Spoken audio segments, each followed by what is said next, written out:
Boa noite a todos, né?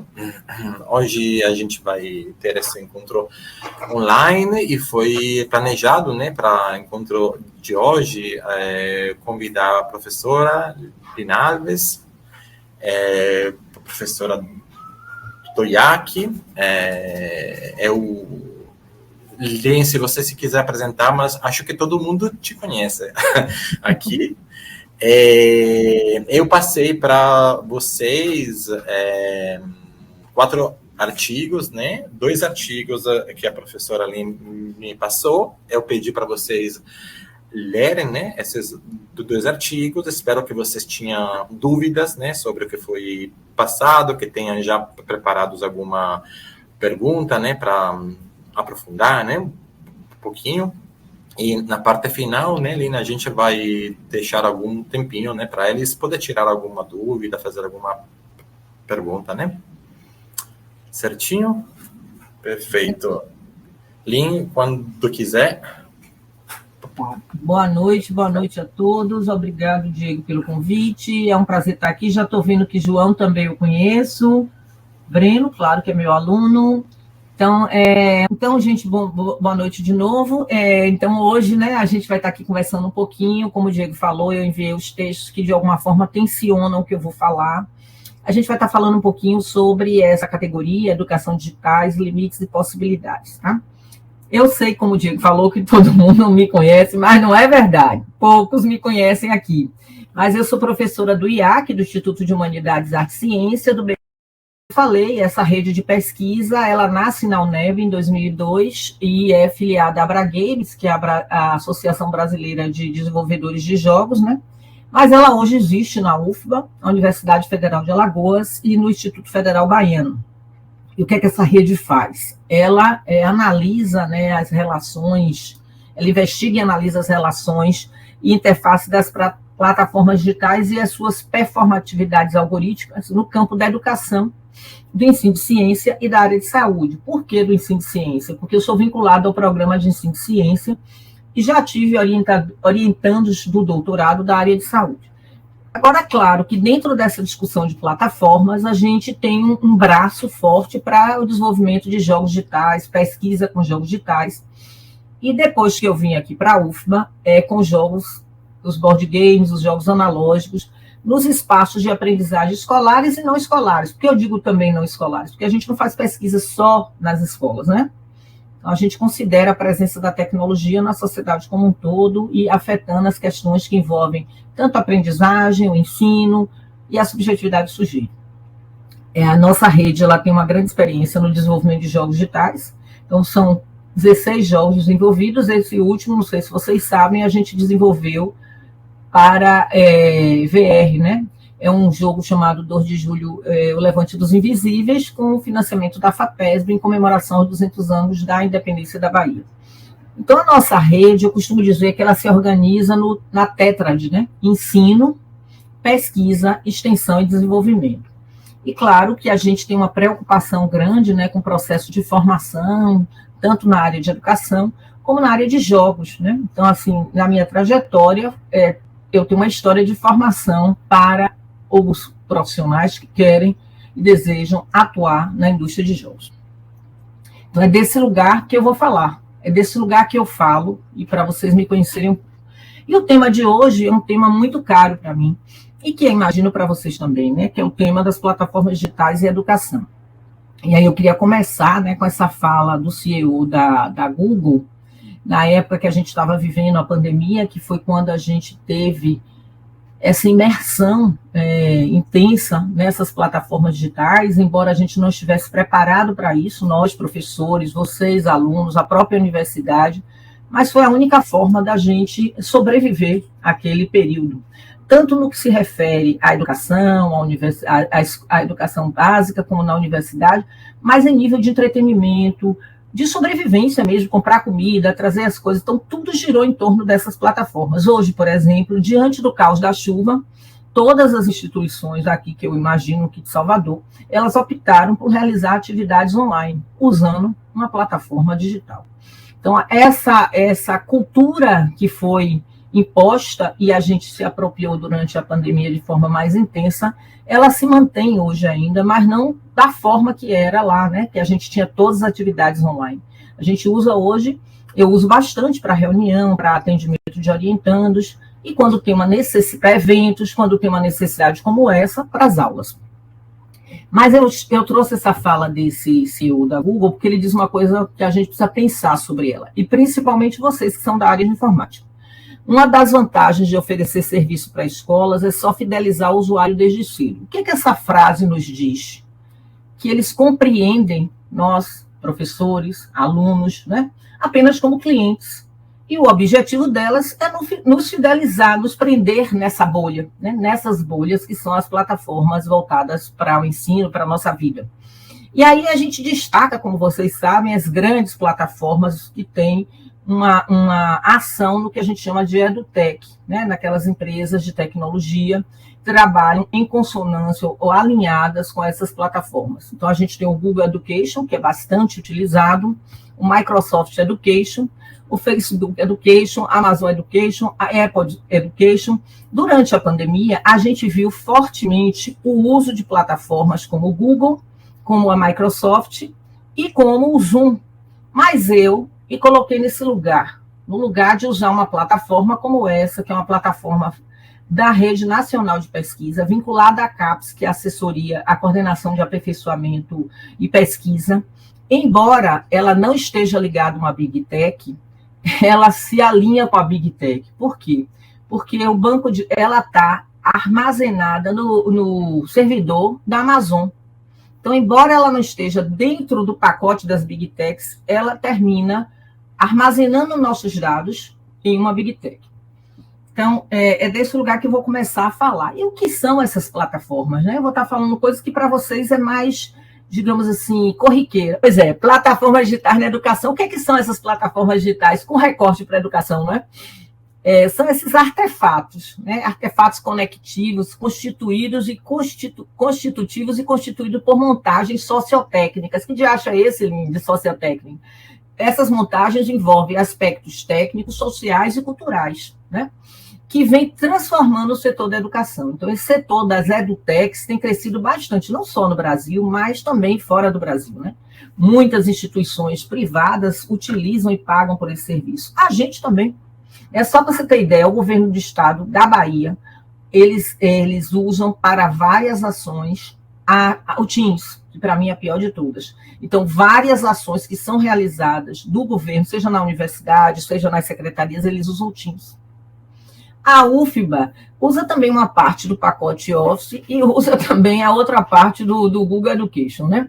Então, essas plataformas, elas conectam, elas têm esse nome de artefatos sociotécnicos, porque elas conectam artefatos, atores, né, que somos nós, as epistemologias, que são essas epistemologias? Concepções do que é aprender, como aprender, do currículo escolar, né? Técnicas e valores que delineiam novas formas educacionais. Então, a gente, quem desenvolve essas plataformas, quem pensa nos algoritmos que estão que norteiam o fazer dessas plataformas, não tem nenhuma preocupação pedagógica, não tem conhecimento nenhum pedagógico, isso na área de computação, claro, óbvio. E quando essas plataformas elas não são pensadas alinhadas com o que é o fazer pedagógico, mas elas são pensadas a partir da lógica de quem programa esses algoritmos, né? Mas eles estão impondo novas formas educacionais, né? Uma dessas novas formas, não sei se vocês já ouviram essa expressão, é a aprendizagem adaptativa, que são aquelas plataformas que partem do pressuposto que a partir dos rastros que vocês vão deixando, as marquinhas que vocês vão deixando nessas plataformas, eles vão delinear o seu percurso de aprendizagem. Mas isso parece tão interessante, mas não é não, gente. Por quê? Porque ele termina aprendendo a gente na bolha. Então, Breno, na disciplina de Diego, ele deixou esses rastros. Então, o estilo de aprendizagem de Breno é esse estilo aqui. Então, a gente vai encaminhar a trilha de aprendizagem de Breno para aqui. Bota Breno dentro de uma caixinha.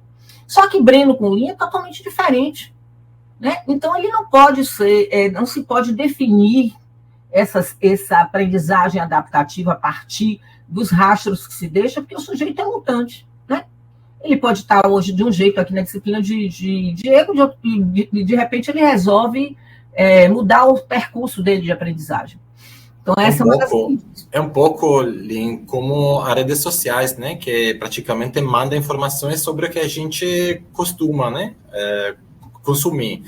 E a gente nunca sai, né? Daquela bolha que autoconstruímos, né? Exatamente isso aí. As redes, elas geram, por exemplo, a Netflix é uma plataforma que gera uma série de recomendações. Então, essa aprendizagem adaptativa tem a ver com isso que o Diego falou, essas recomendações que nos deixam presos nessa bolha. Bem, normalmente, essas plataformas, elas se apresentam como modelo freemium para o usuário, né? Mas, na verdade, elas não são gratuitas. Não sei se vocês se lembram que, durante a pandemia, a Google liberou para todo mundo, inclusive para a UFBA, que o uso seria gratuito. Um ano depois que a gente saiu da pandemia, ela disse, vocês têm até julho para decidir. Se vai continuar usando os nossos serviços, vai ter que pagar X. Se não, teve restrições. Se você estava aqui no tempo da pandemia, vocês devem lembrar disso. Então, na verdade, mesmo que o modelo seja freemium, ele não é. Porque a gente que tem um custo. Qual é o custo? O custo são os nossos dados, né? São essas trilhas que a gente vai deixando nesses ambientes. Então, existe um preço, né? A coleta e extrativismo dos nossos dados. E quando a gente pensa nessas plataformas digitais de educação, que estão alinhadas com essas empresas chamadas edutechs, a gente tem que pensar em como elas se organizam. Elas se organizam a partir de uma arquitetura, a partir de dimensões intermediárias e organizacionais, lógicas de trabalho e concepção de educação. Então, isso aqui que eu vou falar para vocês é nenhuma. Então, quando a gente pensa na arquitetura, a gente pensa no back-end e no front-end. O back-end é o que está por trás desse cenário aqui que a gente está interagindo, que vocês estão vendo. Como é que estão funcionando, atuando esses algoritmos? Eles foram programados para coletar o quê? E fazer o quê com esses dados? A questão da interface gráfica do usuário, né, que é essa tela aqui, como ela se apresenta, os ícones que a gente tem, as funcionalidades, e esses APIs, que são os softwares de interface que fazem essa plataforma funcionar e interligar tanto essa parte do back-end como do front-end. Pois é, para além dessa arquitetura, existe pré-estabelecido nesse ambiente as dimensões intermediárias e organizacionais. Que dimensões são essas, né? Eles definem as regras de funcionamento e governança. O que é que eu posso e o que é que eu não posso fazer nessa plataforma? O que é que me dá, o que é que eu tenho direito de fazer, como é que eu vou colher esses dados. Então, por exemplo, eu hoje disse assim a Diego, eu vou fazer aqui a lista de frequência. Aí ele falou para mim, não precisa, porque o ambiente coleta isso. Exatamente, eu podia não fazer, porque quando eu acabasse a minha aula aqui, nessa plataforma, eu teria 24 horas para baixar a lista de frequência de vocês. Além disso, eu ia saber, eu tenho um recurso aqui, que eu ia saber quantas pessoas levantaram a mão, quantas pessoas interagiram no chat, eu teria uma série de informações. A partir de quê? Das regras e funcionamento de governança estabelecido. Como é que vai funcionar, qual é as recomendações que existem, né?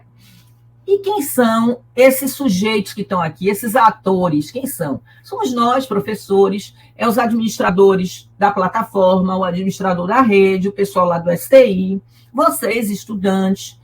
Claro que quando eu falei do governo do estado, por exemplo, que fechou com a Microsoft para usar o Teams para várias coisas, aí você tem instituição, você tem governo, você tem corporações. O Senai Cimatec é uma outra empresa que usa o Teams para tudo. Não só, né? A Fevale, lá no Rio Grande do Sul, também usa o Teams para todas as atividades. É engraçado que eu acho ela tão ruim e o povo usa bastante. Além dessas dimensões, a gente tem a lógica de trabalho. Como é que se faz a dinâmica de trabalho dentro dessas plataformas? Gente, lembrando que o Moodle é uma plataforma. Qual a diferença do Moodle? Que o Moodle é software livre. Né? Livre e gratuito. As instituições privadas, elas se apropriam do Moodle e adequam sua interface para os seus interesses, né? Mas ele é livre e gratuito e a gente pode criar novos módulos, já que é aberto. Então, o Moodle é uma outra plataforma gratuita que a gente pode usar. O Jitsu também, não sei se vocês conhecem, mas ele também é software livre. A gente usava muito para realizar essas quando dava problema nessa sala, eu usava o Jitsi ele ficava meio instável para realizar as aulas online, os encontros online. Então, como é que se dá essa lógica de trabalho? O que é a lógica? É como a sociabilidade será construída na plataforma. Como é que os alunos vão se relacionar na plataforma? Como é que os alunos vão se relacionar com o professor, entre os colegas? Aqui, por exemplo, a nossa lógica de sociabilidade, vocês podem, como a gente falou, que vocês podem se comunicar com a gente levantando a mãozinha, aí eu vou saber. Vocês podem se comunicar com a gente, ó, usando os smilezinhos, aí batendo palma, soltando coraçãozinho, né? Você tem várias estratégias de comunicação dentro dessa plataforma aqui que eu estou tendo como exemplo. E claro que a partir da mediação das plataformas, eles definem o que é uma boa aprendizagem. Mas quem define isso, que é uma boa aprendizagem, é os pedagogos? É o povo de educação? Não, é o programador, vocês, que vão criar o algoritmo a partir da lógica de vocês, do que seria uma boa aprendizagem dentro dessa plataforma. Então, por isso que a gente faz a crítica, né? Então, aí, esses ambientes, eles oferecem estratégias dentro dessa lógica de trabalho para avaliar o processo de aprendizagem. Então, por exemplo, se você entra no Moodle, você tem lá uma interface, não sei se vocês conhecem, de avaliação. Nesse módulo de avaliação, você tem aqui a informação, onde os alunos podem enviar diferentes formatos de conteúdo para ser avaliado naquele prazo X.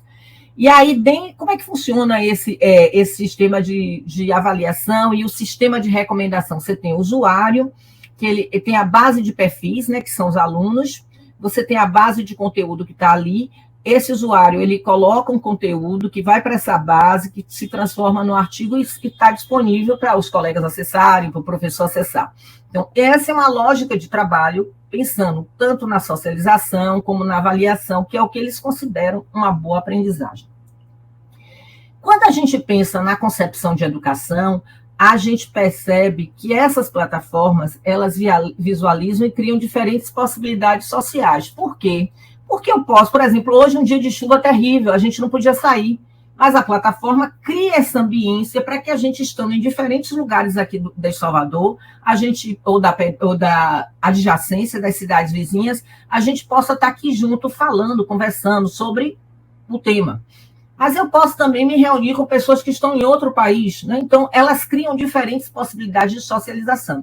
Se lembram, durante a pandemia, foram através das plataformas, dos jogos, que a gente fazia as atividades de entretenimento. Não sei se aconteceu com vocês, mas vários aniversários foram comemorados nessas plataformas, né? Então, no que se refere à educação, elas criam essas possibilidades sociais, né? Delineando como é que a educação é e deve ser. Essa é a concepção.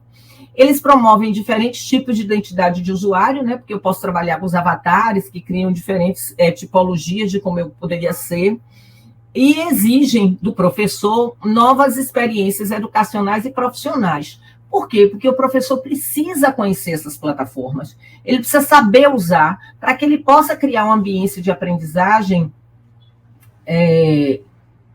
rica, e que mobilize e que engaje.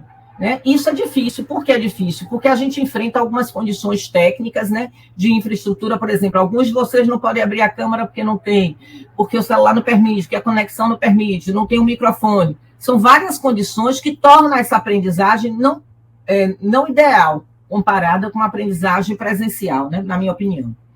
Bem, os desenvolvedores dessas plataformas, eles não são especialistas em educação, eles são da área de computação, são programadores, né? Mas são eles que decidem, como eu falei, como deve ser a educação e como os estudantes devem ser avaliados. É por isso que vocês, da área de computação, devem estar atentos a essas discussões e a esses problemas que tensionam essas plataformas. Que tipo de problemas, Lin? A gente tem uma série de problemas como discriminação, racismo algoritmo, as questões de pensar que essas plataformas, elas são essa caixa preta, que você coleta dados e não se sabe para que vão ser usados esses dados. Então, tudo isso você tem que refletir. Porque você, enquanto programador, na hora que você está programando um algoritmo, o seu background, as coisas que você acredita, a sua ideia, concepção de mundo, vai interferir naquilo que você está criando. E isso tem sido a maior crítica. Por isso que vocês têm que ter uma cabeça aberta. Né? Não é porque eu faço programação, porque eu quero fazer computação, que eu só vou pensar na questão computacional, na matemática, nos algoritmos, não. Eu tenho que pensar nessa discussão social, política, que se tem hoje em torno dos problemas que essas plataformas trazem. Vou estar falando algumas coisinhas aqui. Uma outra coisa, quando eles pensam, é importante a gente pensar que quando tem uma autora chamada Zuboff, ela é super famosa, ela tem um livro chamado Capitalismo de Vigilância, porque uma outra coisa que essas plataformas fazem, elas atuam como um grande irmão, né? Vigiando tudo que a gente está fazendo. A gente não está livre dessas informações. É por isso que a gente diz assim, menina, eu falei isso aqui no telefone e já comecei a receber informação sobre isso. Por quê? Porque esses dados estão sendo coletados, né? E geram informação. Vocês já viram que eu adoro o Pokémon, viu, gente? Mas é importante vocês saberem que o Pokémon gera uma série de polêmica por causa exatamente desse poder que ele tem de estar coletando esses dados e mapeando informações sobre nós. Mas a gente tem que ter cuidado, né? Então, ela vai dizer, ó, as atividades nas plataformas, o Boff vai dizer, são vistas como comportamento observáveis, né? O tempo todo ali, alguém monitorando. Mensuráveis, que podem ser medidos, gerando padrões, gerando informações. E isso tudo são transformados em dados transacionais, né? Esses dados, eles podem ser usados como mercadoria, né? Ou excedente comportamental. Aí ela faz uma analogia que é interessante, que ela diz assim, ó, o Uber não possui frota de táxi. Os LMS, que são esses ambientes de aprendizagem, eles não possuem professores. O Airbnb não possui acomodações. Essas plataformas, o que é que elas possuem? Metadados. Mais do que os dados de vocês. Não me interessa o dado de Breno, de Diego, de Rodrigo, de Lin. Não, me interessa esse bloco de dados que, a partir dele, eu vou analisar esses metadados e estabelecer padrões. E é em cima disso que eu vou trabalhar. Então, eu vou falar aqui uma coisa que vocês sabem, tá? Mas nem sempre todo mundo da educação sabe, né? O que são esses metadados, né? Então, um exemplo, a gente tirou, uma foto. Quando você tira uma foto com o celular, você vê lá uma série de informações. O dia que você fez, o tamanho, a hora, a localização, às vezes o seu IP, de que dispositivo foi. Então, são esses metadados que importa para essas Big Techs. É a partir dessas informações que eles vão gerar todo o sistema de apropriação desses dados para manipular, para vender, para poder fazer, sabe-se lá o quê. E aí, quando isso tudo acontece, a gente tem alguns revés. Pô, mas as plataformas são tão legais, a gente pode conversar com quem quiser, a gente pode jogar, assistir filme, a gente pode aprender várias coisas, sim, gente, mas tudo tem um limite, né? Igual as redes sociais, como o Diego falou. E quando a gente pensa em educação, a gente tem que pensar que tem algumas coisas para se preocupar. A primeira delas é a questão da privacidade e vigilância, né? Então, vou dar aqui uns exemplos para vocês verem. Ó, gente, há muito tempo atrás, cadê a data? Em 2012 ainda, uma escola em Vitória da Conquista, estão vendo os menininhos aqui? Ela resolveu botar na camisa dos meninos esse RFID, essa etiqueta. Para quê? Para controlar a frequência, quem entra, quem sai, né, nos uniformes. Isso aí, esses pais, é uma escola pública, esses pais foram informados disso? Esses pais foram informados do direito deles de privacidade dos seus filhos? Não foram, provavelmente. Então, é uma coisa que vem de cima para baixo. A mesma coisa as escolas privadas mais caras. Elas têm aquele aplicativo, não sei se vocês já viram, que o menininho chega e a mãe consegue mapear. Entrou, passou pelo torniquete, entrou na sala. Ah, mas isso é ótimo para a mãe controlar. É ótimo para ela controlar, vai se sentir segura, né? Mas você está aí invadindo a privacidade daquele sujeito. Então, essa questão de privacidade e violência, a partir da mediação e vigilância, é porque é uma violência simbólica. A partir desses dados, é um aspecto extremamente problemático quando a gente pensa nessas plataformas. Então, já falei isso aqui. Na China, eles usam esse sistema aqui, ó, para monitorar os alunos. Está vendo aqui, ó? Está vendo esses menininhos aqui com esses quadradinhos vermelhos? Imagine, significa que eles não estão prestando atenção à aula, estão olhando para o lado, estão olhando para o celular. Isso é um controle total. Então, aí o professor já sabe que aqueles 2 menininhos ali não estão prestando atenção a ele. Não significa que o fato de você não estar olhando para a aula, para o quadro, para o professor, que você não esteja prestando atenção, né? Mas isso é um controle total. Lá na China, eles já vêm usando isso, viu? Outro exemplo foi de 2021. Vocês vejam como é antigo. Esse centro lá em Goiânia, a prefeitura estabeleceu esse sistema de biometria para que você, para a frequência do menino. A biometria é um problema seríssimo. Vocês sabem que a Bahia e o Rio de Janeiro são os estados com mais problema de racismo algoritmo. Já ouviram a expressão, né? Por quê? Porque através do sistema de segurança deles, a Câmara de Segurança, que eles fazem a biometria, eles terminam prendendo muita gente que não é ladrão, que não é criminoso. Daqui que você prove isso, você já foi preso.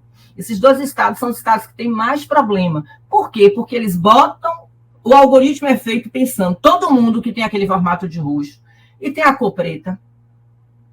Provável, até que prove o contrário, é uma pessoa de alto risco.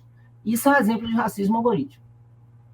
Entendeu? Então, essas questões a gente tem que pensar quando a gente interage com essas tecnologias. E um cientista muito famoso que a gente tem aqui na Bahia, que mora lá em São Paulo, se chama Tarcísio Silva. O doutorado dele foi exatamente sobre racismo algorítmico. Aí ele pega o primeiro exemplo na tese dele, ele faz um mapeamento de exemplos de racismo algorítmico partindo desde 2010. Olha só que coisa terrível. O primeiro que ele traz, olha assim, as câmeras da Nikon, vocês sabem que a Nikon é o quê? Japonesa. Não entendem rostos asiáticos. Por quê? Porque o algoritmo estava partindo do modelo hegemônico. Qual é o modelo hegemônico? O modelo branco, europeu. Então, isso é um exemplo de racismo algorítmico. Um dos últimos posts dele, que foi quando ele defendeu em 2024, é exatamente pessoas presas no Rio com reconhecimento facial não tinham mandado. Quer dizer, não eram criminosos. E aí eu sugiro que vocês entrem lá no site de Tarcísio, que é o Desvelar, vocês vão encontrar vários livros gratuitos falando sobre racismo algorítmico. Então, eu recomendo que isso seja lido. Outro exemplo de outro revés, que é o da ordem do dia, agora está na moda. A discussão da moda é os data centers, né? O mundo todo está instalando data center.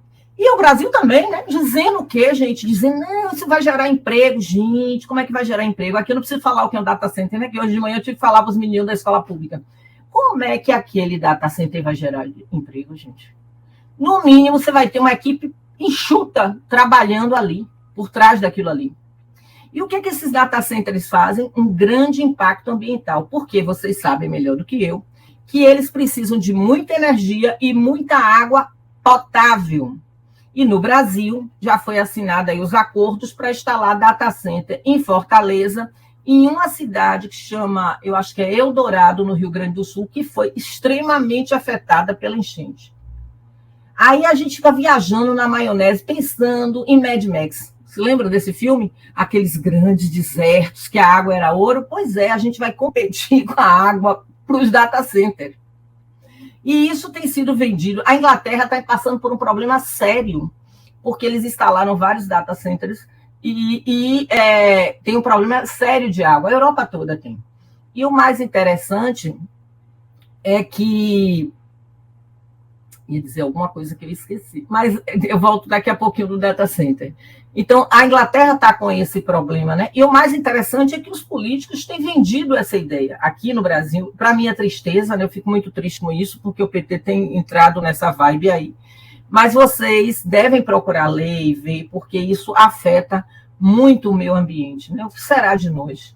Aí eu fico pensando, né? A gente já tem um problema no Nordeste de seca, agora não está chovendo. Aí você instala no Nordeste esse data centers que vai ter um consumo grande de água. Como é que fica? Como é que equilibra? Ah, isso é só um problema da gente, brasileiro, sul global? Não, gente, está no mundo todo. Estou falando exemplo da Inglaterra, né? Imagina. Ah, lembrei. Aí você pensa, não, mas pelo menos os dados vão ficar armazenados dentro do país. Quem disse a vocês? Esses dados estão armazenados fora do país e vão continuar sendo armazenados fora do país. Tem um autor chamado Sérgio Amadeu, que eu gosto muito, que ele fala, né? Sabem o Enem, né? Todos vocês fizeram o Enem. Aí ele diz assim, imagine vocês, todos os dados dos jovens brasileiros estão armazenados aonde? Lá no Microsoft, esqueci, no Azure, no data center da Microsoft. Aí ele diz, como é que os dados, como é que se libera os dados dos nossos meninos jovens para estarem lá nos Estados Unidos? Sabe lá o que se faz com esses dados? Entendeu? Então são essas questões. Diga, Diego. Ô, Elin, se quiser, vamos fazer uma rodada dos primeiros comentários aqui. Então, Rodrigo Félix falou sobre essa coisa de coleta, né, de informações, né, que é outro exemplo da fechadura analógica e digital, né, onde a digital, a empresa sabe, né, a rotina, que hora sai, que hora chega, né. Thaís falou, né, com base nisso, quais riscos essa coleta de dados de estudantes e professores podem causar para a educação pública? Um desses, como a senhora citou, é racismo algorítmico, mas há outros? Há vários problemas. Por exemplo, nós, Thaís, que somos mulheres, isso pode gerar dados discriminatórios. Vocês sabem que a Amazon teve um problema, teve um escândalo uma vez, que o algoritmo só selecionava currículos que não eram de mulheres. Então, você tem aí. Ou então, você vai partindo, por exemplo, outros dados, né? Vocês sabem que para a seleção de emprego, os algoritmos sabem quem utiliza as redes sociais e de forma que você utiliza. Tem feito várias pessoas perderem emprego, ou não conseguiu emprego. Porque você está deixando os seus rastros. E aí você tem uma questão que eu queria falar para vocês, que é exatamente em relação à biometria. Hoje, qualquer lugar que você vai, infelizmente, quer a sua biometria, né? Aí o que é que acontece? Esses dados, a gente não sabe como esses dados da nossa face, né, estão sendo armazenados. Porque para armazenar esses dados, o custo é alto. Você precisa ter uma estrutura para tratar esses dados. Se esses dados são vazados, os marginais da engenharia social pegam esses dados e fazem a buraqueira no caminho da feira. Por quê? Porque eles usam, criando identidades como se fosse a nossa. Aconteceu com meu irmão. Meu irmão nunca foi, quer dizer, já foi, mas ele não estava em janeiro desse ano em Valência. Ele estava em outro lugar, em outro país bem longe daqui.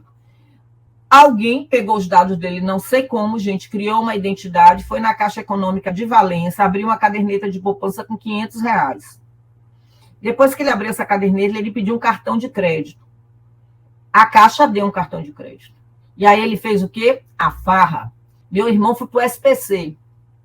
Aí ele foi acionado. E aí eu era procuradora dele, tive que ir lá no banco, provar que ele estava em outro lugar, provando tudo, leva um tempo. E aí eu perguntei na Caixa, como é que a Caixa abriu essa conta assim? Ele disse, porque primeiro aí ele falou isso para mim, né, que ele abriu a conta. Tá? Quer dizer, você tem uma fragilidade do próprio banco. Então a gente não tem segurança nenhuma. Teve também agora as demissões do Itaú, vocês viram, não foi? Porque eles tinham um algoritmo do povo que trabalha no home office, eles estavam controlando tudo. Então, hoje, Thaís, a gente está o tempo... Eu não estou sendo apocalíptica, eu estou sendo realista, tá? A gente precisa achar essa mulher tá tocando terror. Não estou tocando terror, não, é dado de realidade.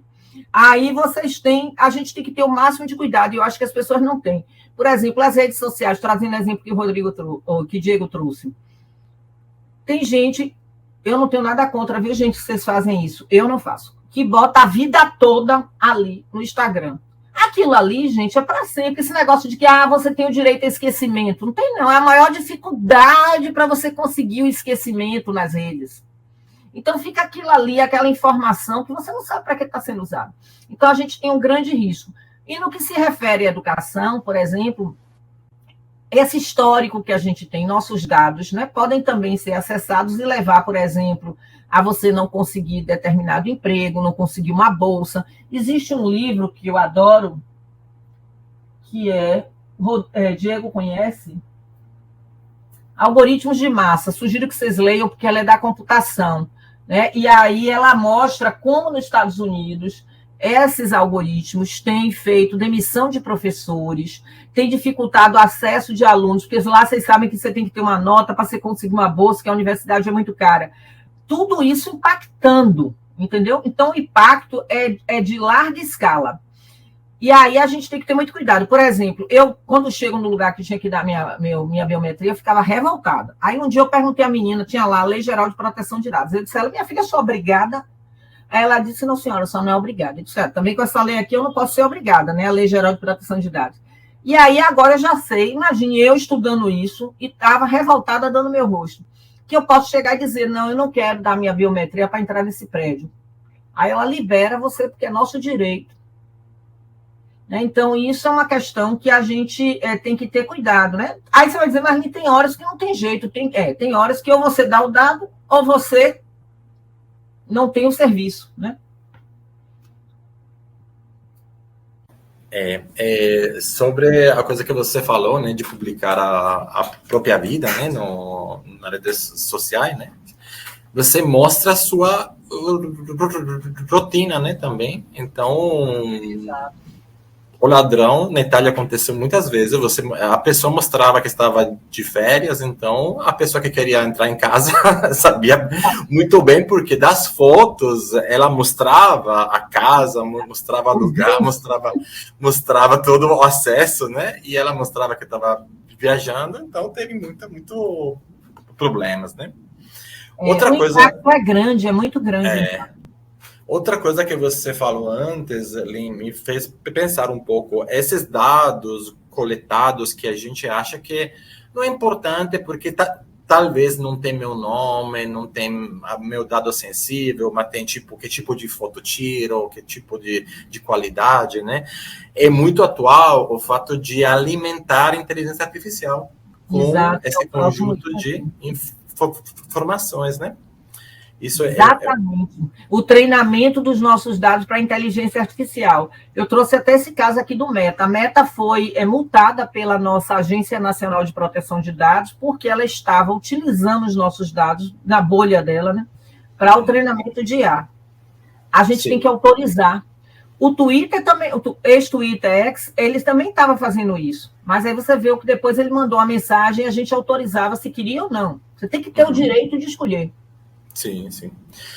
Só para terminar aqui rápido, Rodrigo Félix fala que é importante ter o próprio data center, né, nem abrigando coisa para estrangeiros, né? Pedro pergunta qual é a forma de fomentar algoritmos e boas práticas para superar esse ponto. Então, são perguntas um pouco mais complicadas, né? Vou dar uma lida até o final, né? Só para ver qual poderia ser uma coisa. Estamos atualmente refém da Big Techs nesse sentido. Exemplo disso que a senhora mencionou, quando o Google após a pandemia com nossos dados. Rodrigo fala também que se lembra do caso da venda de biometria da Iris, um monte de gente vendendo. Pedro, já viu situações similares com um colega de trabalho, utilizava a biometria para verificar o aplicativo do Banco Next, autorizando um Pix de 5 mil reais. Eu confesso que eu, por exemplo, só boto a minha biometria se eu sou obrigada, viu, gente? No Banco do Brasil não botei, no Sogov, vai ter um momento que eu vou ser obrigado, porque o governo federal determinou, né, que a gente vai ter que colocar para usar o serviço Sogov. Mas até o momento que eu puder usar sem, eu prefiro. E fica a pergunta, Lynn, que se quiser a gente deixa para o final, porque acho que é uma coisa bem complexa para ser discutida, de qual é a forma para fomentar algoritmos e boas práticas para superar esse ponto. Acho que está referindo com a prática de racismo algorítmico, né? Se não era, né? Mas a gente pode deixar... Eu vou começar a falar aqui agora. Eu acho que uma forma importante é criar dentro dos cursos de vocês produzem algoritmo, momentos para se refletir sobre essas questões éticas, né? A professora Débora já faz isso numa disciplina que é ética e computação. Então, acho que essa discussão ela tem que permear não só a disciplina de Débora, mas a disciplina de todas as disciplinas do curso de computação, né? Todos os professores têm que estar alinhados com essa discussão. Por quê? Para que vocês... Já vi que vocês já têm informação, que vocês já estão acompanhando, que vocês já têm um olhar crítico, mas tem gente que não tem. Então, está tão preocupado só em aprender a técnica que não se toca para essas coisas que estão acontecendo. Então, eu acho que uma coisa importantíssima é a formação. A outra coisa que eu acho que é importantíssimo é a gente ter um investimento para desenvolver tecnologia no Brasil. Não sei, Rodrigo, se eu acho que a gente deveria ter o nosso próprio data center, porque para a gente ter o nosso próprio data center, a gente teria que ter nossas plataformas. Porque se você instala aqui um data center da Google, a gente não vai ter acesso aos dados. O data center é da Google. Se você instala um data center da TikTok, como tem, é da TikTok. A gente não tem acesso. Mas se você instala, como você está sugerindo aqui, que eu já acho, né, perigoso por causa da questão ambiental, mas se você instala, por exemplo, data centers de suas plataformas, bem, vocês sabem que o Plano Nacional de Inteligência Artificial, a ideia, na prática, na legislação, é investir no desenvolvimento de pesquisa para inteligência artificial, para que a gente não seja só o quê? Consumidor. Nesse plano também tem uma discussão da regulação. Nesse plano também tem uma discussão sobre o quê? Proteção de dados. Então, a gente tem uma lei geral de proteção de dados, que ela se alinha com a Lei Geral de Proteção de Dados da Comunidade Europeia. Mas ela é importante. A gente tem uma agência, a Agência Nacional de Proteção de Dados. Então, é claro que essa lei ela foi sancionada mesmo durante a pandemia, em setembro de 2020, e a agência foi criada logo depois, mas está se criando no mundo todo formas de regular essas plataformas, para que isso seja amenizado. Então, a forma de resolver o problema é processos formativos críticos e regular. Não só regular, criar, mas acompanhar, né? Então, todo mundo está nesse processo de regulação. Mas o que acontece? Uma luta grande com as Big Techs, porque elas não querem ser reguladas. Não sei se vocês acompanharam, né? Eu não vou falar aqui o nome da pessoa, porque como estão me ouvindo e eu gosto de viajar, não quero problema. Mas existe um país que não quer que as plataformas, as plataformas são originárias desse país. Eles estão neste território. Mas uma pessoa que manda nesse país acha que a gente tem que ser o quê? Submisso. Ele acha que a gente não tem que controlar e regular. Por que ele está brigando com a gente? Porque existe uma briga querendo se impor para regular. A Europa regula, todo mundo paga a multa, fecha a boca, fica caladinho. O Sul Global, o Brasil, quer regular, aí é a maior briga. Não sei se vocês sabem, mas a gente tinha um PL da fake news. Já ouviram falar, né?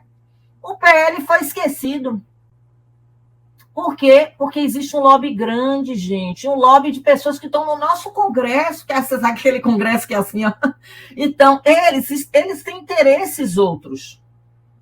Então, para mudar isso, é o que o Diego falou, é muito complexo, viu, Rodrigo? Muito complexo. Mas eu acho que a gente pode fazer o trabalho de formiguinha nos processos formativos, não só pensar no... Eu estou falando do povo da computação, mas é o povo da computação, é pensar no povo em todas as áreas, educação, e tentar criar realmente infraestrutura para que a gente desenvolva, não seja só consumidor, mas desenvolva, e impor regras rígidas de regulação e acompanhamento. É utópico, gente. É uma luta árdua.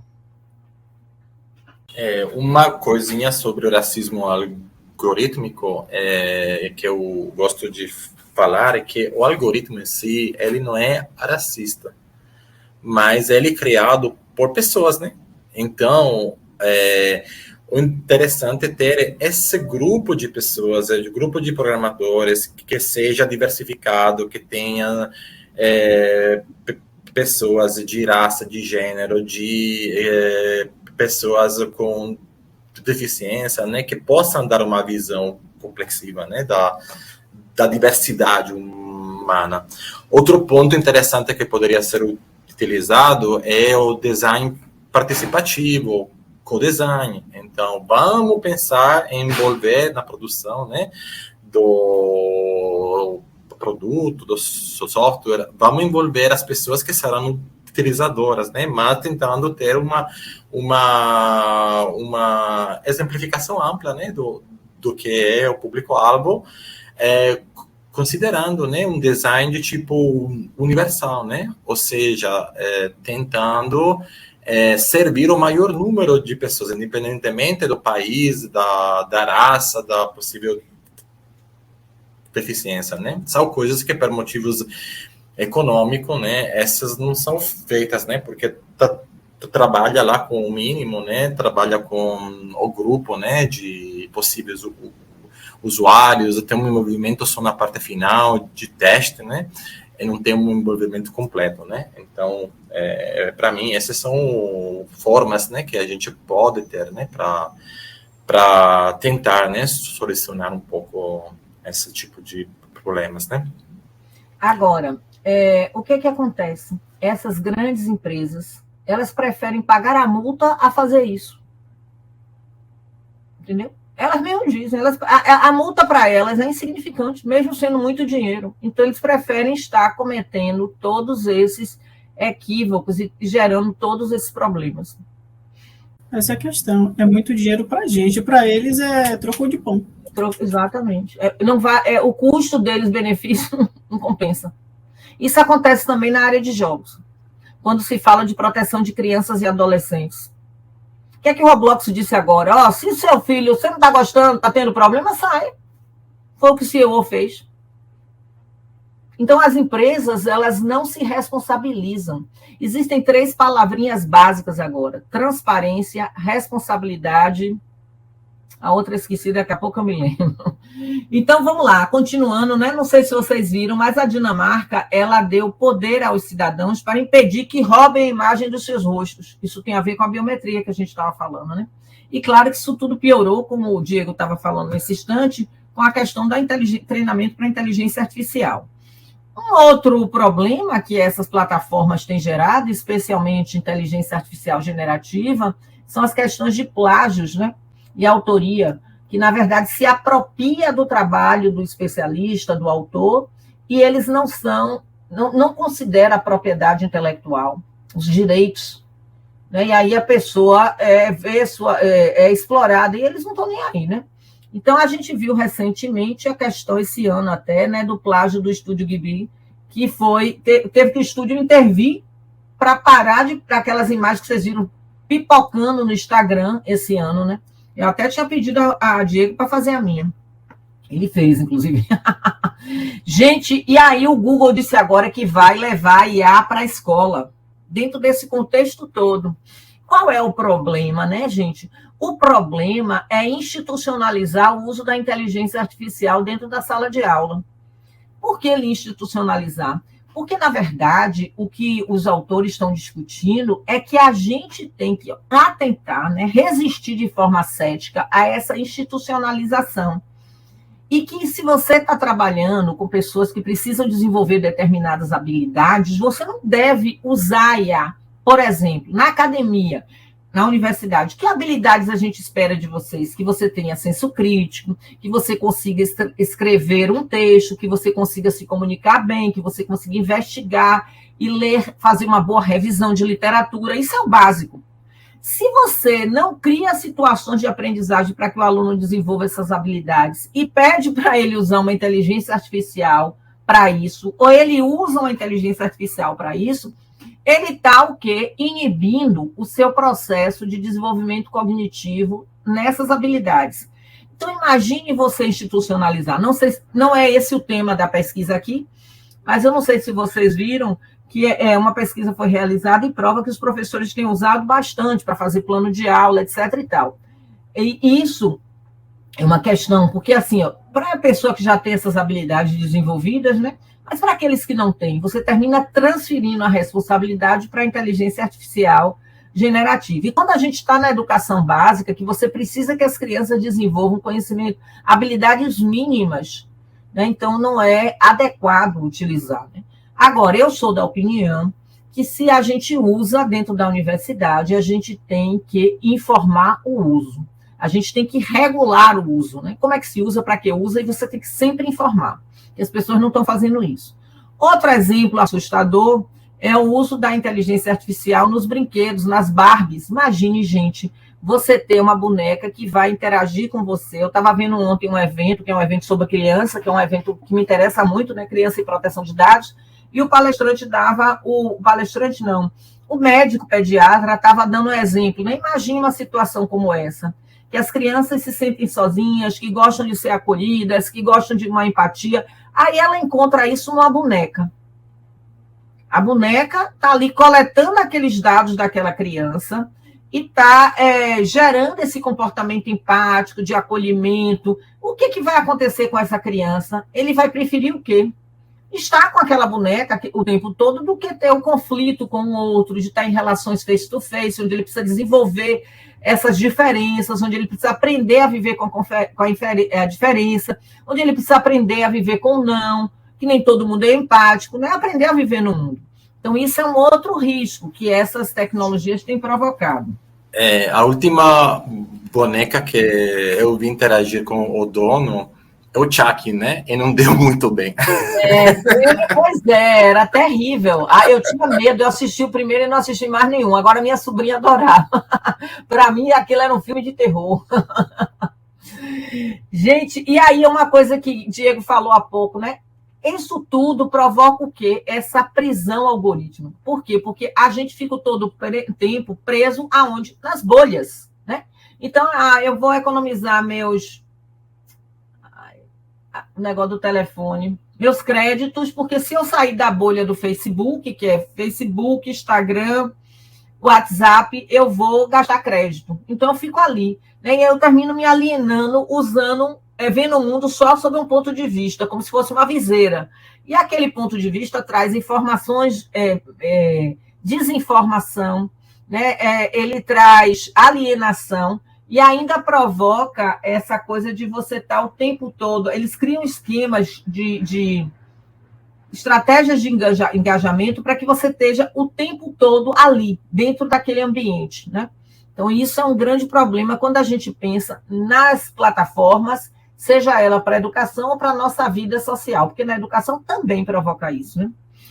E aí, gente, o que é que a gente precisa pensar? A gente precisa pensar na regulação, seja para a educação, seja para a sociedade. O que é que o Brasil tem?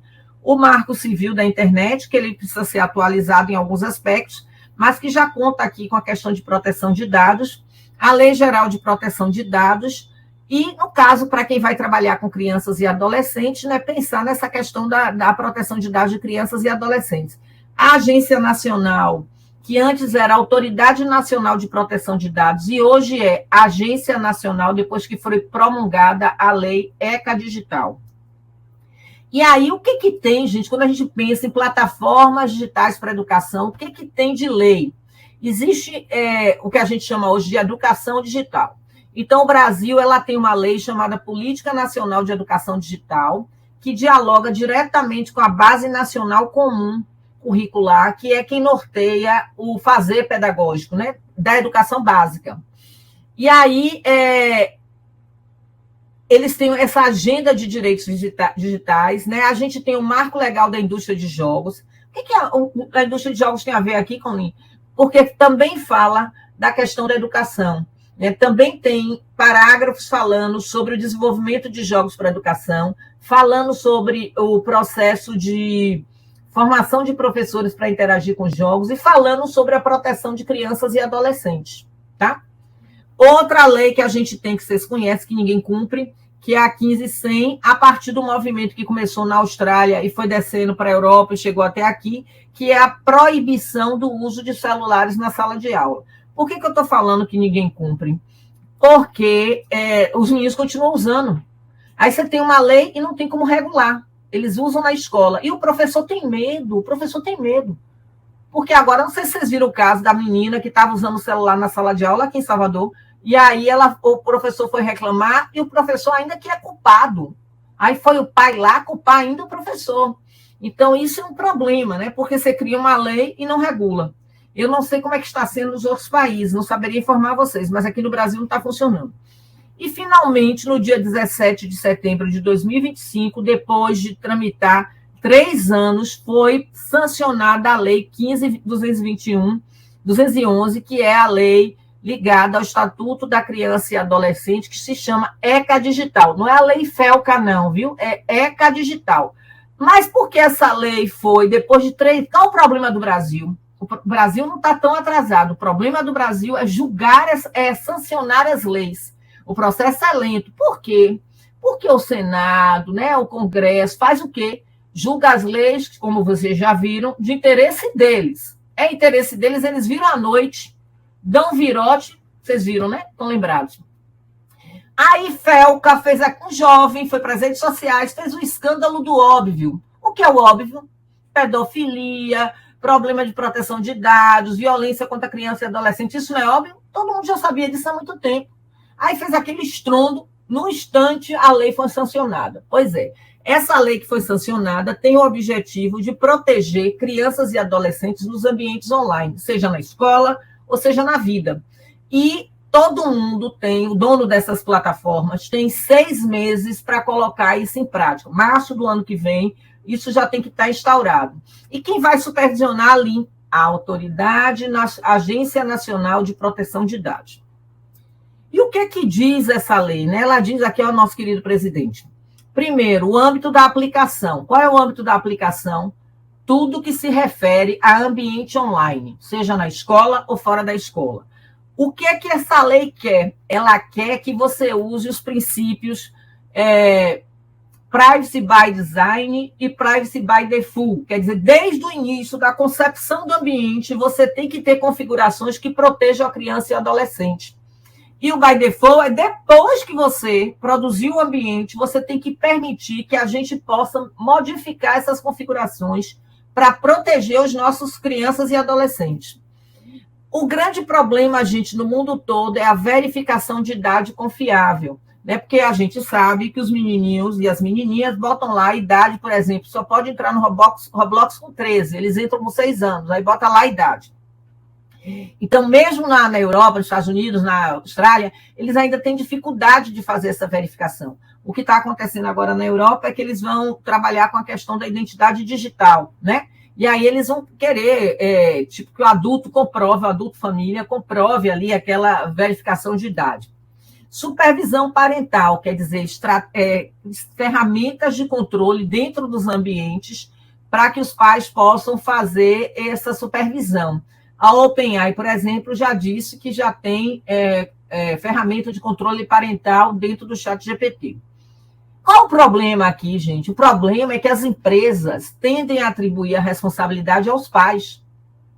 Mas a responsabilidade não é só dos pais. A empresa ela precisa criar essas estratégias de verificação de dados, de cuidado, né, de configuração, dos princípios que eu falei, para a criança. É responsabilidade dela. Porque, às vezes, você cria sistemas de configuração tão complexos que o adulto tem dificuldade, não consegue interagir com aquilo ali. Então, você precisa ter uma prática de letramento para que essas pessoas aprendam a usar e fazer essa supervisão mais eficiente. Quando a gente fala dessa regulação, tem que pensar na empresa que está desenvolvendo, na parte governamental e na parte da família e das crianças. Não é só a família, é todo um conjunto aí, né? São vários atores nesse processo. E a outra coisa que é a remoção de conteúdos nocivos sem necessidade de ordem judicial. Então, por exemplo, diagnosticou que tem um conteúdo pedófilo lá numa rede dessa. Imediatamente vai ser retirado sem precisar acionar a justiça. Proibição comerciais de monetarização abusiva, e aqui entra quem? Os lootbox. Né? Vocês estão ligados, né? Que aí agora nessa lei proíbe determinantemente. Vocês acham que vai acontecer? Não. A autoridade reguladora de fiscalização é a agência que eu falei, tem 6 meses para adequar e é obrigado que essas plataformas tenham um representante legal no Brasil. A gente sabe que todas elas têm, com exceção de quem? Telegram, né? Ele não tem uma autoridade aqui que represente ele. E aí, claro, quando a gente fala de regulação IA, a gente tem que ler vocês, eu acho que a leitura obrigatória para vocês. IA para o bem de todos, é o Plano Brasileiro de Inteligência Artificial. Por quê, Lin? Porque aqui está escrito, aqui, ó, Breno, é uma boa coisa para começar a estudar. Aqui está escrito sobre investimento de pesquisa na área de IA. Aí fala também de proteção de dados, formação, entendeu, gente? É muito importante. Não sei se vocês conhecem, mas também tem o Observatório Brasileiro de Inteligência Artificial. Tudo isso está dentro da educação digital, da plataforma digital. E aí vem os encaminhamentos, né? Diante disso, diante disso faz o quê?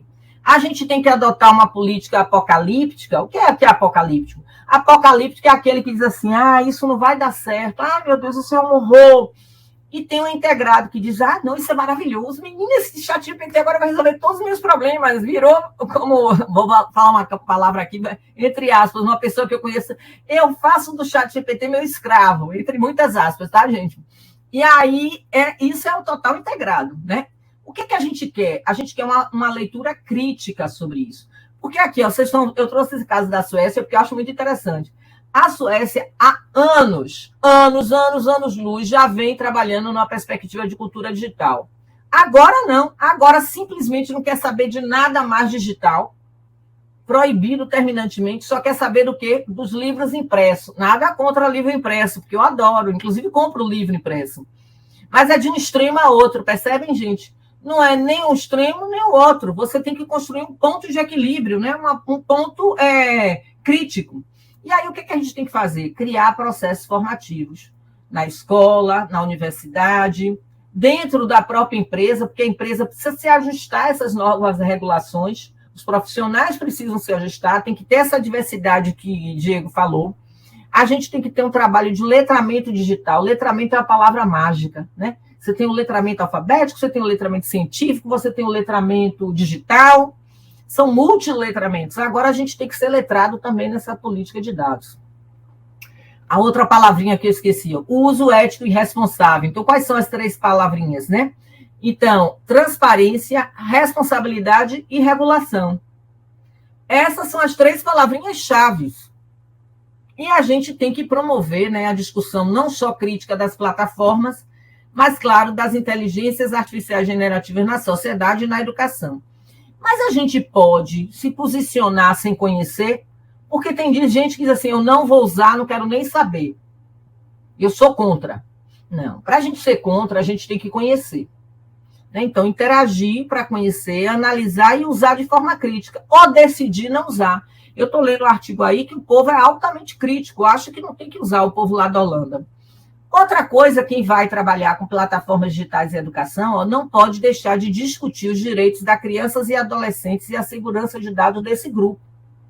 Por causa desse, mais do que nunca, a gente tem uma lei hoje para isso. Vocês pensam que a escola está fazendo isso? Não, gente. Ali eu queria saber mais sobre isso, né? Eu botei aqui alguns livros, mas tem 2 que não estão aqui, que eu vou abrir daqui a pouco outro slide para mostrar, que é a Ética da Inteligência Artificial, da Unesco. Está lá em português. Tem esse que ainda não está em português, né? O futuro da IA na educação, disrupções, dilemas e direções. Esses marcos legais da Unesco, né? Para professores, para pesquisa, para estudante. A cartilha de IA na sala de aula, que é do Data Privacy.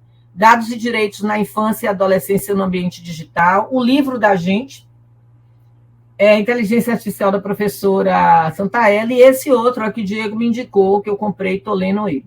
Tem esses 2 livrinhos aqui também de educação, que a gente tem artigo, e claro, se tiverem dúvidas, perguntas, estou aqui, e quem não conhece pode seguir a gente nas redes sociais, que a gente tem publicado nossas coisas. Mas você falou tanto, Lindas Redes, meteu o pau e está usando elas, gente, é aquela história. A gente tem que usar elas para o bem, né? Então, a gente tem que usar elas para difundir e criar um espaço crítico para pensar, refletir, analisar. Então, é isso. Estou aberta para discussão. Vou só abrir um slide aqui para mostrar 2 livros que não estão aqui, tá?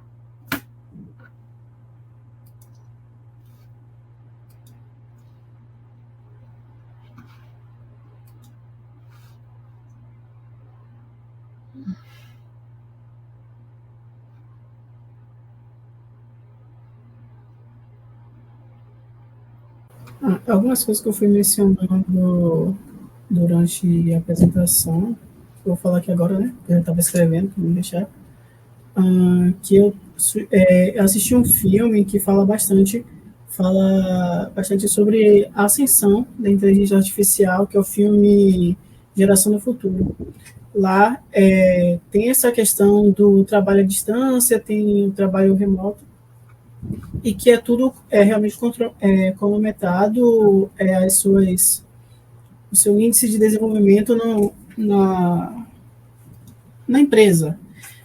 Nesse filme, como o Ingrid comentou, teve um caso aqui no Brasil que fizeram uma pesquisa falando sobre as pessoas estarem usando o ChatGPT ou as inteligências artificiais para fazer terapia. E nesse filme, as pessoas... Qual é o nome do filme, Rodrigo? Para eu anotar aqui que você estava falando, eu perdi. Geração do Futuro. Eu coloquei no chat. E ele está onde, Rodrigo, esse filme? Eu geralmente uso o Torrent, então, assim... É só pesquisar um pouquinho aí que dá para achar. Eu vou procurar. Daí, nesse filme, as pessoas usam a inteligência artificial para fazer a terapia mesmo. Aí a discussão, no caso do filme, a crítica fala assim, é porque a inteligência artificial ela vai ser imparcial e melhor do que uma pessoa humana você fazer terapia, porque aquela pessoa humana tem a bagagem que ela vem e, de acordo com o que ela viveu a vida dela, ela vai dar um olhar diferente para determinadas questões, sabe? É um filme bem interessante, bem bacana. Que esse não é o tópico principal do filme, mas é uma crítica no geral. Deixa eu ver mais o que coloquei Deixa eu comentar em cima do que você está falando. Então, isso é um problema sério. Algumas instituições, algumas universidades, Stanford, por exemplo, e outras instituições já têm proibido o uso do IA para terapia. Então, tem autores que estão discutindo, inclusive, como aspectos negativos, a saúde mental, né, e cognitiva, né, do sujeito, né, tanto aspecto cognitivo como aspecto psíquico, né, e esse é um dos riscos aí, né, de você se fragilizar a partir da interação com esse tipo de tecnologia no lugar de um terapeuta, né? Exatamente, é o risco que a pessoa vai tomando. Nesse filme também... Aliás, eu não vou contar mais nada sobre o filme, porque aí vai dar spoiler, então... Eu não gosto, viu? Não, mas deixa. É um filme bem interessante, que aborda bastante coisas relacionadas ao que a gente está discutindo aqui, então quem puder assistir Já não tem fazendo mexer, né? Mas é um filme bacana de se ver.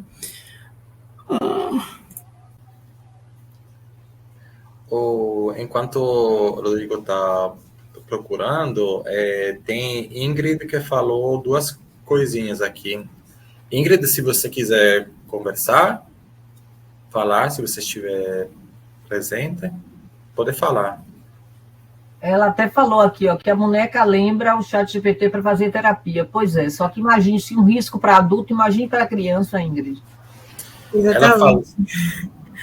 Ela falou da usar a biometria, que é tentador, né?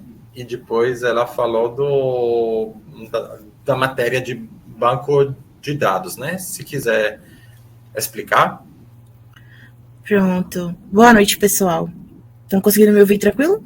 Estamos muito bem. Sim. Pronto. Essa questão da matéria de banco de dados que eu estou pegando esse semestre, eu achei bem interessante. Provavelmente a professora já sabia, né, que a gente ia utilizar a IA de qualquer forma para nos ajudar. Então, ela fez isso de, tipo assim, você vai ter que construir uma solução para esse problema e vai utilizar, cada equipe escolheu uma IA, né, e a IA para comparar os resultados. Porque, realmente, muitas vezes a gente está num tempo de respostas rápidas, né?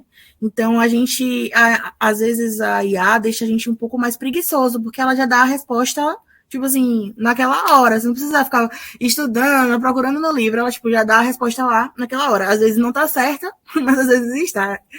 E aí, nessa matéria, a gente vai precisar comparar, né? Ver o que a gente construiu, o que a IA falou de mais do que a gente, ou menos. Enfim, achei essa proposta bem interessante, até para inibir um pouco da gente pegar as respostas prontas, né, na inteligência artificial. E aí eu estava falando sobre a biometria também, que é muito tentador, tipo, até no celular mesmo, a gente já não precisa nem digitar a senha, você vai botar o dedinho.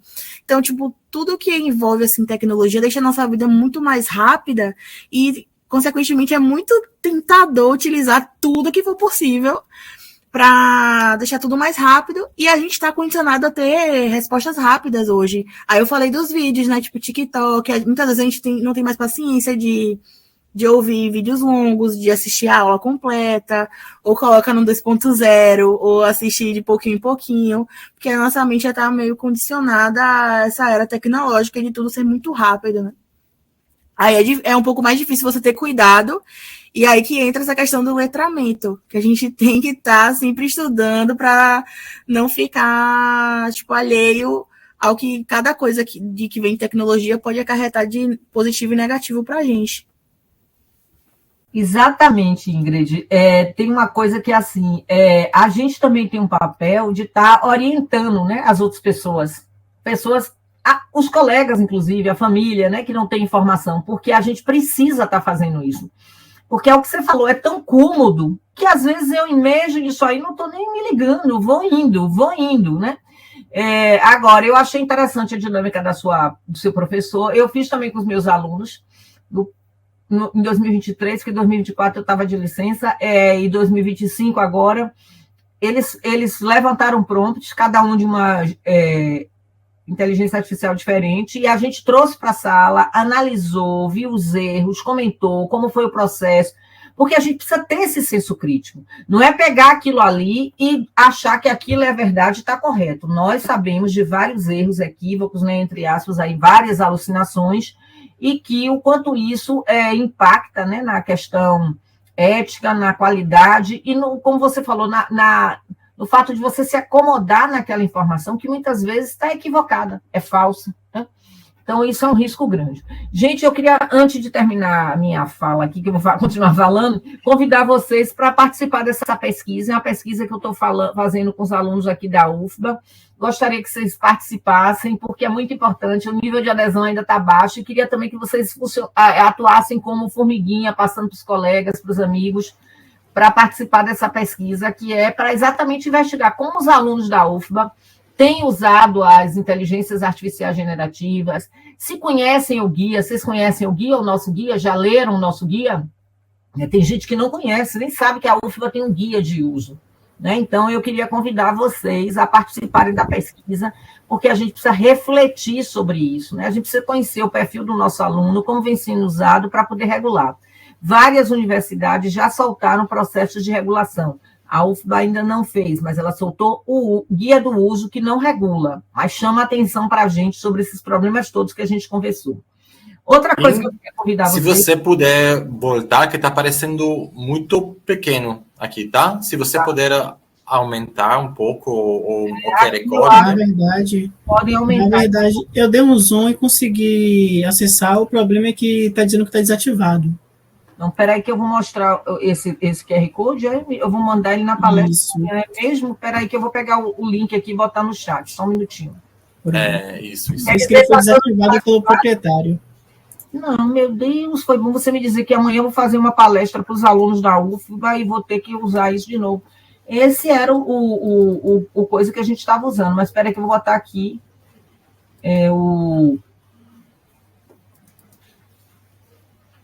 Só um minuto. O link para vocês participarem e compartilharem com os colegas. O Lina, Breno já mandou no grupo da turma o link. Ótimo. Tá funcionando. Aqui tá funcionando. Pronto, Breno, me ajuda aí, meu príncipe. Breno é meu aluno, vocês sabem, né? E a gente vai fazer várias coisas juntos. Segundo o Breno. Gente, então, outra coisa que eu queria convidar vocês para ouvir é o nosso podcast sobre mulheres e ciência. Estamos entrevistando as professoras da UFBA que trabalham nessa batalha aí de protagonismo feminino com as meninas, e professores da rede pública estadual que fazem a diferença. Então, ouça, está no Spotify, é do projeto da gente Educiência. Mas eu peguei esse slide aqui para mostrar uma coisa para vocês. Vou aproveitar e mostrar isso aqui. Olha só, dá para confiar numa inteligência artificial que usa como banco de dados para gerar nossos textos o Reddit, o Wikipédia, o YouTube, o Google? Dá para confiar? Não dá. Observe que eles não usam muitos sites que têm artigos qualificados, é por isso que eles inventam. Isso aqui é uma pesquisa do Estadista que saiu recente. Diga, Diego. Acho que você modificou de alguma forma a configuração, ele está parecendo um slide bem pequeno. Não sei se para todo mundo é igual. Vocês podem também, gente, fazer o... Melhorou? Pequeno sim. Melhorou aí? Não. Espera aí. Tente sair da apresentação e voltar. Eu acho que está apresentando a tela inteira, em vez de só o slide. E agora? Um segundo só, que não está aparecendo ainda. Espera aí, que é porque eu não contribuí. Espera aí. Eu estava usando aqui nesse formato, mas... Opa.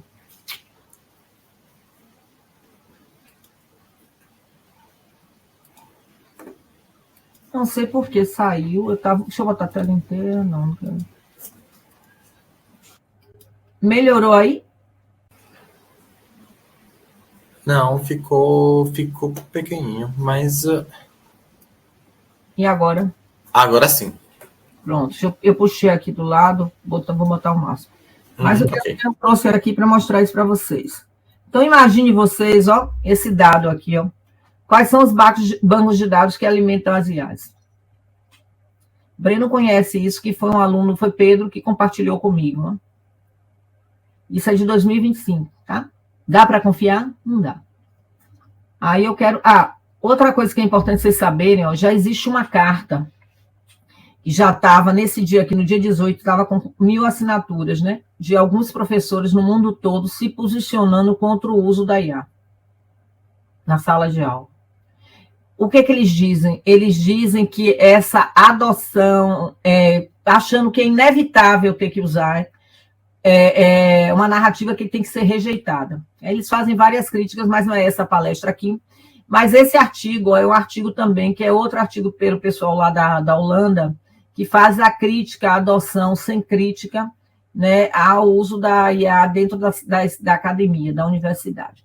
Mas eu trouxe isso aqui para mostrar, não sei se vocês viram essa pesquisa é muito interessante, foi feita pelo MIT, pelo MIT, que eles fizeram, você deve ter visto que teve muita repercussão na mídia, que é, na verdade, um pré-print, né, que não foi aprovado ainda por pares. Eles fizeram uma pesquisa com um grupo de 54 participantes, e aí eles fizeram o seguinte, um grupo ia produzir uma redação somente usando o browser do Google, por exemplo. Outro grupo usou a redação usando o ChatGPT. E um grupo usou essa tecnologia aqui, ó. Aí o que é que aconteceu? Eles mapearam isso com o nível das conexões cerebrais e perceberam que o pessoal que usou só o cérebro para produzir tinha muito mais conexões. O pessoal que só usou o ChatGPT, a conexão era baixa, né? E outra coisa que eles perceberam ao produzir durante 20 minutos essa redação, 1 minuto depois, eles perguntaram aos 3 grupos uma frase do que eles tinham escrito. O pessoal do ChatGPT não conseguiu falar. O pessoal que fez com seu próprio cérebro conseguiu falar sobre a redação, explicar sobre o que era a redação. Então, isso é uma questão que tem sendo bastante discutida, que é um empobrecimento cognitivo, se você usa a mediação desse chat para desenvolver habilidades cognitivas que são importantes e fundantes para o seu desenvolvimento. Então, essa pesquisa também vale a pena vocês lerem, mas eu trouxe aqui para vocês verem outra coisa aqui, que são esses 2 livros que eu recomendo para vocês, porque é da área de vocês.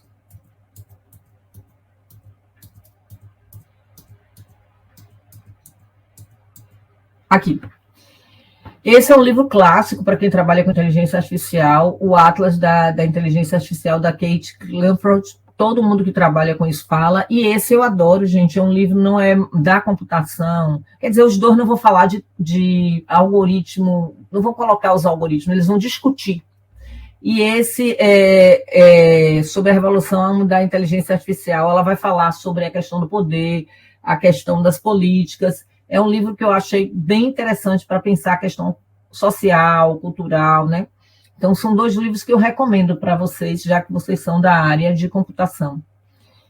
Bem, essas são as coisas que eu queria compartilhar, né? Estou aberta aqui, peço que vocês me ajudem uma pobre professora com a pesquisinha dela, respondam o questionário, não custa nada, vai ser muito divertido. Teve um aluno que me disse assim, professora, esse questionário fez eu pensar sobre coisas que eu nunca tinha pensado. Então, quem perguntou aí o que é que a gente pode fazer, responda a pesquisa que você vai achar algum caminho. Então, aí, perguntas, dúvidas, o que mais podemos conversar? Vamos ver se tem alguma pergunta aqui. Acho que não teve nenhuma pergunta nova. Uma coisa que a gente já conversou em sala de aula, bom, a gente vai fazer uma parte sobre inteligência artificial, mas não iniciamos ainda. Mas sobre... Antecipando, né? Mas é porque essa discussão de educação... Não, mas hoje é ótimo. É importante, né? É ótimo, né? Uma coisa que a gente falou quando a gente estava falando sobre fundamentos de informática na educação, a gente viu um pouco como exemplo, né? Que tem a ver com o que você falou há pouco, né? A diferença do uso da IA, porque IA é uma ferramenta, né? Uma ferramenta como muitas outras que chegaram, que revolucionaram, fazer pesquisa antes de internet, fazer pesquisa antes de um motor de busca ou de um sistema de biblioteca, era ir lá pessoalmente, procurar nos papéis, nas revistas, né? Então, teve, né, durante este período todo, inovações que mudaram um pouco, né, a forma que a gente faz pesquisa, né? E depende muito da forma que a gente usa esse tipo de ferramenta, né? A gente conversou uma vez, não sei se o pessoal da turma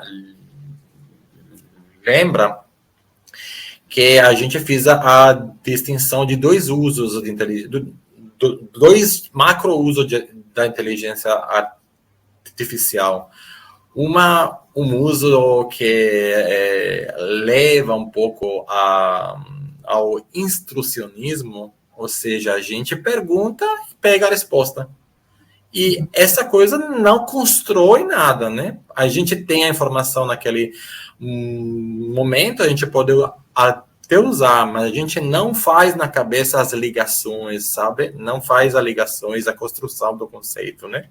Ou a inteligência artificial usada de forma construcionista, né?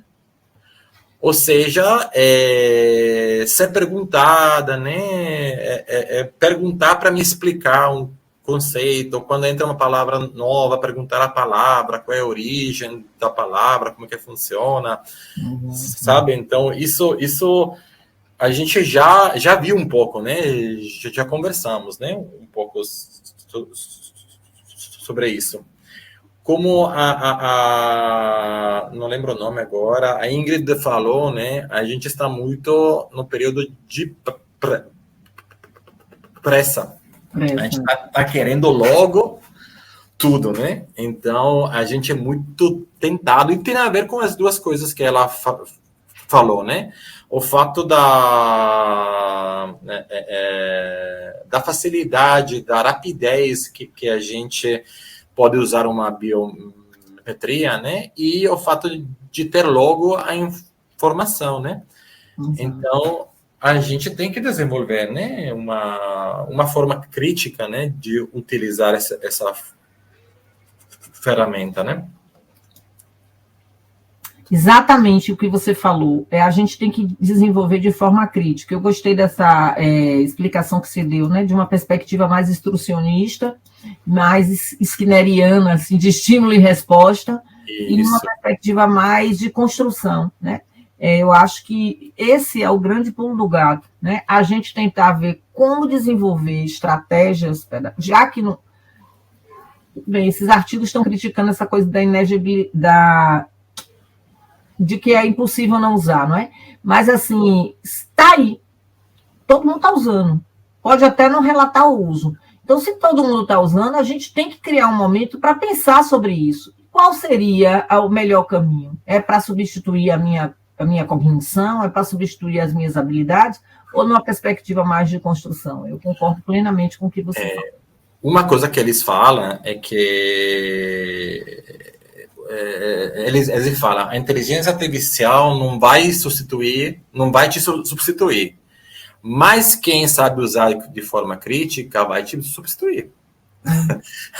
Porque é como se a gente tivesse um copilota, né? Como se tivesse um colega bem esperto que pode analisar documento de forma bem rápida, mas também é um colega meio bobinho, né? Porque pode analisar falando de coisa que não tem nada a ver, né? Não tem nada a ver com cometendo os equívocos e você vai reproduzir.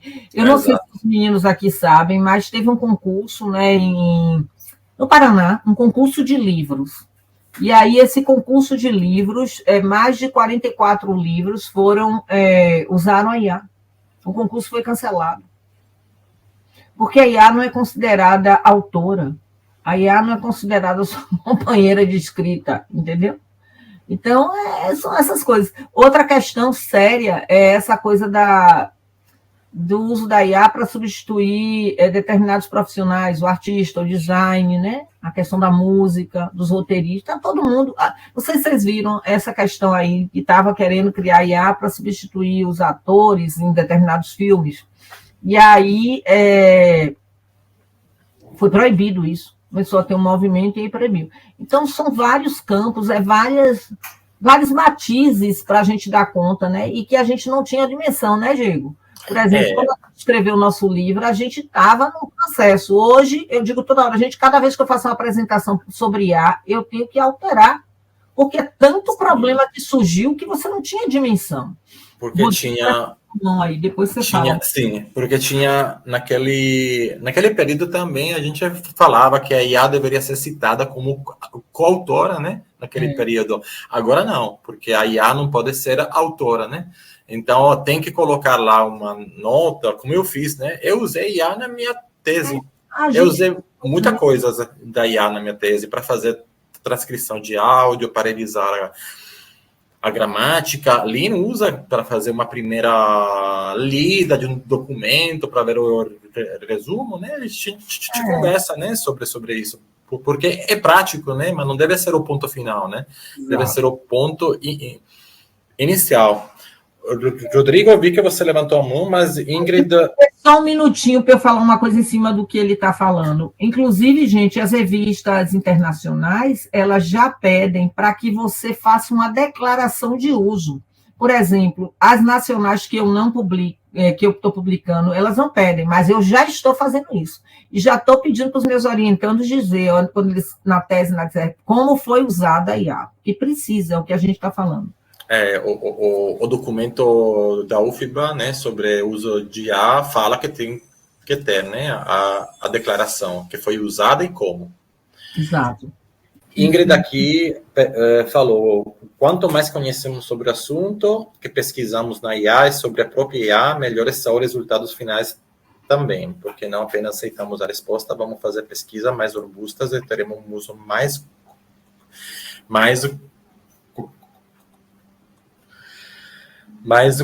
consciente. Perfeito. Eu só ia mencionar mesmo que, relacionado a esses artistas que a senhora comentou, eu não ouvi, mas eu ouvi que nos Estados Unidos, e por aqui também, acho que já está aparecendo alguns artistas, cantores de Spotify, no caso, que são criados com IA.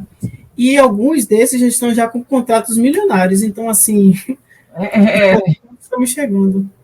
É totalmente esdrúxulo, né? Porque eu já vi isso também do Spotify, meu filho. É um tipo de música diferente e tal. Eu acho isso, você vai de um extremo a outro, né? Então, eu acho que é muito arriscado, né?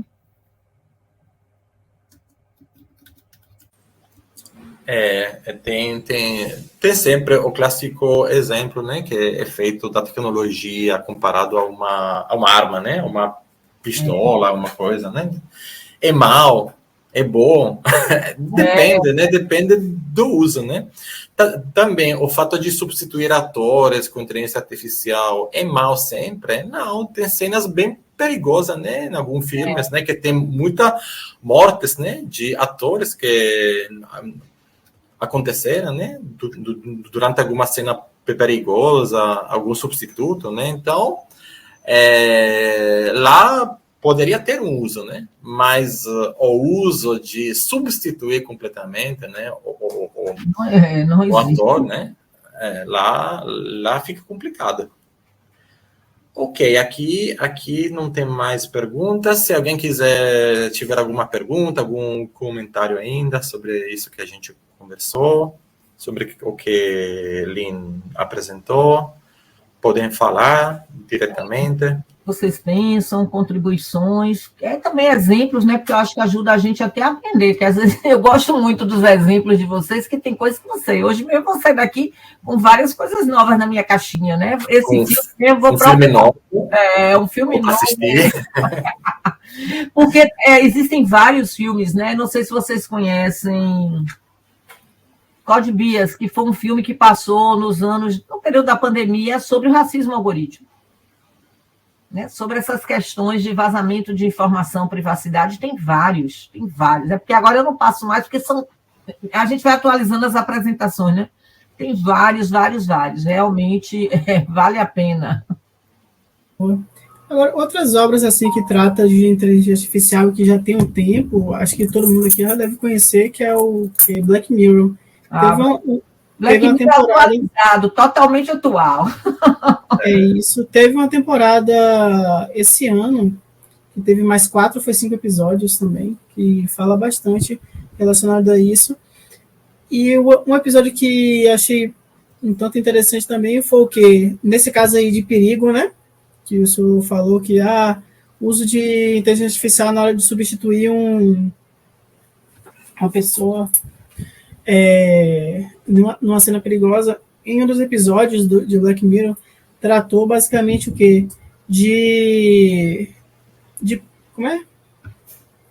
astronautas que eles estavam consertando coisas no espaço, e eles poderiam meio que baixar a consciência deles na Terra para poder então eles continuarem a vida deles normalmente, e voltava para lá na hora que tivesse que fazer algum serviço na aeronave. Então é algo bem utópico mesmo, que me chamou a atenção. Perfeito, ótimo. Então, se não tiver outras perguntas, comentários, a gente pode fechar aqui. Lynn? Eu agradeço mais uma vez o convite, o diálogo aí com vocês, poder ver alguns alunos, não ver, quer dizer, vi o nome, né? Só Breno que eu vi. Mas espero que eu tenha contribuído aí para a discussão de vocês, e qualquer coisa estou sempre às ordens. Muito obrigado, viu? Em nome de toda a